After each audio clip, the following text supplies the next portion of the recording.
the top 5 Spider-Man films of all time. Number 5, Spider-Man. Sure, this movie didn't age well, but the OG still hits the early 2000s nostalgia, and William Dafoe is one of one.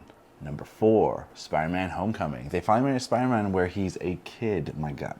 Number 3, Spider-Man 2. The gold standard for a long time in comic book sequels, Doc Ock was a masterclass all on his own. Number 2, Spider-Man No Way Home. Does this movie have plot holes? Tons. But extremely hard to top 3 Spider-Men coming together with a bunch of our favorite villains. And number 1, Spider-Man Into the Spider-Verse. One of the greatest superhero movies ever made. This movie is made perfect and is easily the best of all Spider-Mans.